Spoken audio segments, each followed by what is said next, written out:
The FEMA plans to imprison American citizens have generated a lot of interest around the country in locating the potential prison camps throughout the country.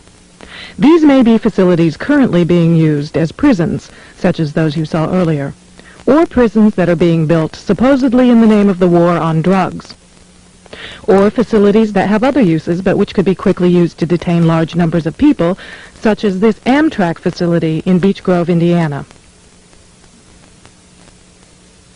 We're standing now in the main parking lot, which doesn't look too sinister. At this level, it is a very large parking lot, fenced on all sides by fence topped by barbed wire. It also has these electronically operated turnstiles.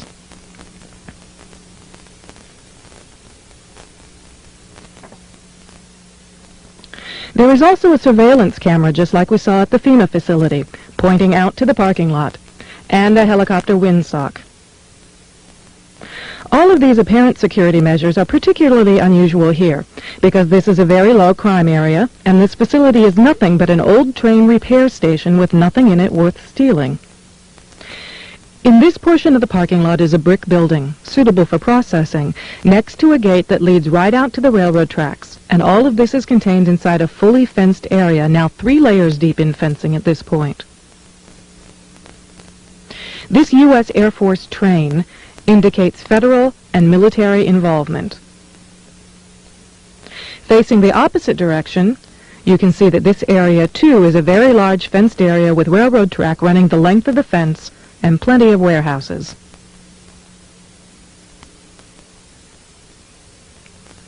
This facility was supposed to have closed in June of 1993, yet instead several $1 million in federal funds have been spent on supposed renovations over the past 2 years. Helicopter windsocks and markers are evident throughout the property.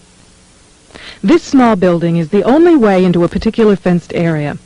Inside this building, we see more of the motion-activated detectors, electronic turnstiles, and prison bars.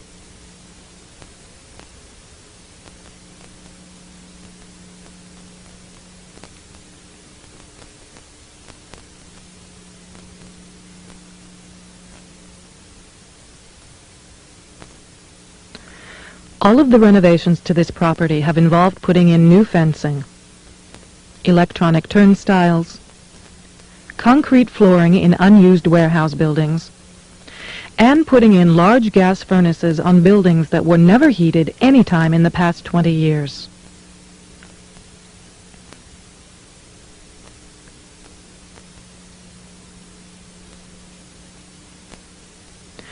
Outside this building is fencing and a cattle run section of fence, all topped by barbed wire, pointing inward, not to keep people out, but to keep people in. This was common throughout the facility, particularly the new fencing that had been erected.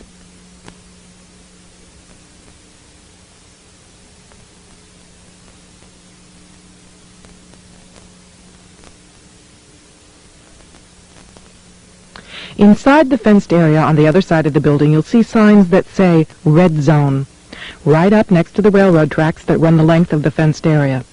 Next to the Red Zone sign, you can see closely numbered markers on the fences that are too closely spaced to be parking markers, just as if they plan to have people line up to board the trains.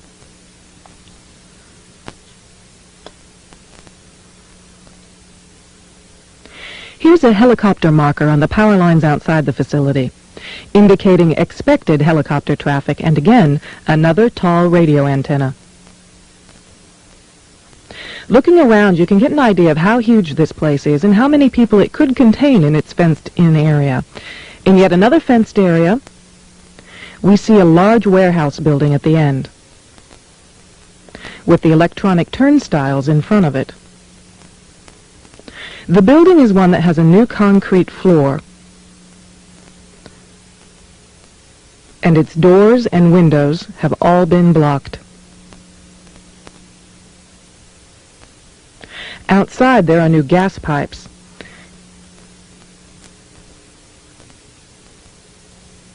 Even as we were filming, a black helicopter flew over us, observing what we were doing, which has happened many times when we have been at the facility.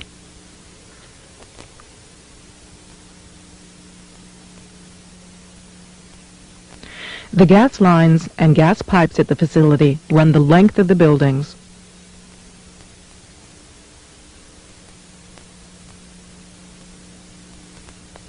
And come out at some very, very large, brand new furnaces that have been installed at the buildings throughout the facility.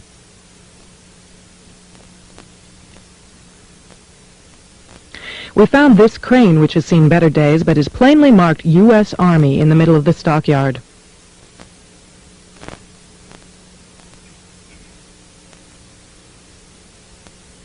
We found other fully working military trucks and equipment here at other times.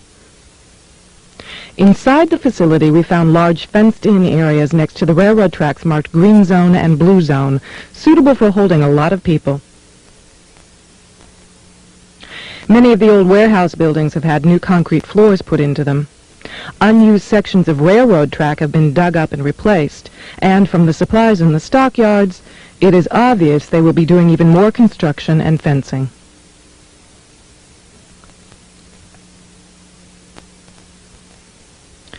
Senator Lugar of Indiana recently obtained more federal funding to renovate this facility, which is supposedly only for the repair of broken trains and where most of the buildings on the property haven't been used for years. It certainly appears they are expecting more than just broken trains. This tower, overlooking the entire facility at one end of the facility along the railroad tracks, also has a radio antenna on it with a ladder up inside of it. It would make an excellent watchtower.